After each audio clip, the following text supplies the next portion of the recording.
I've been working for a long time. I've fished all my life. I don't know how many millions of pounds of fish I've harvested, but as I get older, I begin to see that there's a hell of a lot more to be concerned about, just how many fish I catch, about making a big paycheck at the end of the season. And quite frankly, I'm getting pretty damn worried about us and this little ball we lived on, and maybe too many nights, I don't know, steaming all night with my crew in their bunks asleep, looking at dark windows. My mind goes wheeling. And this little poem here fell on my pen. I actually had to turn the light on while I was running, checked the radar, everything was fine, there was nothing ahead of me, so turned the light on, wrote this little poem. It's simply called Survival. It's for all of us. So many times when we seek the truth, it seems everything is smoke and mirrors. There's always someone who's ready to tell us how groundless all our fears. But more than ever, we must pay attention, even if seeming to play the fool, because there are those who just loot and pillage while professing the cream of the production pool. With no thought for future generations or long-range cause and effect, mercilessly pillaging this little planet, disaster ahead we can expect. It's tough to stand against big money. We've been taught it's a sign of right, but lately it seems the dollar sign has become the evil god of might. For years, a few have known the truth, though they were branded the lunatic fringe. But now, when it might be too late, more and more are seeing how this could end. Now it almost seems the lunatic fringe are those who continue to loot with disregard, pursuing profit with vengeance, leaving footprints deep and hard. The pillage is beginning to overwhelm. Plainly heard, the earth cries out of its human-inflicted wounds.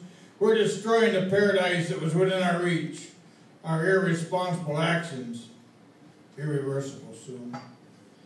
Rainforests are being demolished at thousands of acres a day. What will purify our air when Earth's lungs have been stripped away? Liquefied natural gas plants on pristine Columbia River, open pit mines of the world's greatest salmon spawning grounds. These are just examples of unbridled greed that could bring our way of life crashing down. Huge sinkholes in Israel, giant settling ponds of arsenic and toxic waste. Will this be the opening lines of our epitaph, the self-induced extermination of the human race? We must slow the unscrupulous machine fueled by dollars. A life for struggle needing everyone in the fight. How could siding with nature in this little planet be anything but the side of right? Are we so blind we're willing to squander precious resources for someone else's future wealth?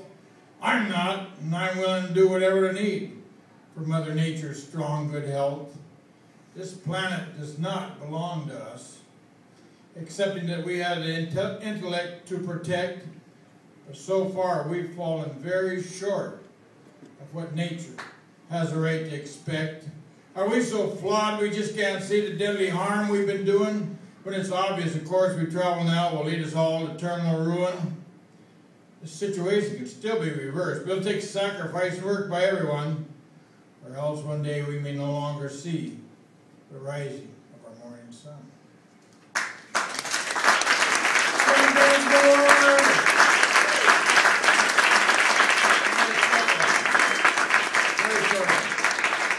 There was a fellow jumped off the bridge in Astoria this last year.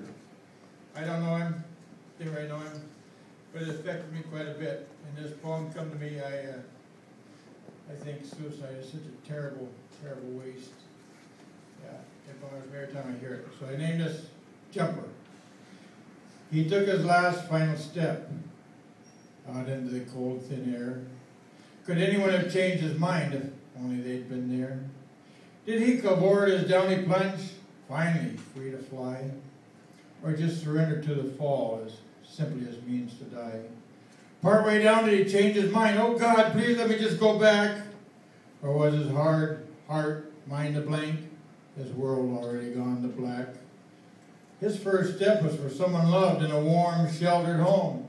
His last step that cold gray day, unremarked and so alone. He took his last final step out into that cold, thin air. Sometimes both life and death seem so terribly unfair. Thank you. Hey, Densmore!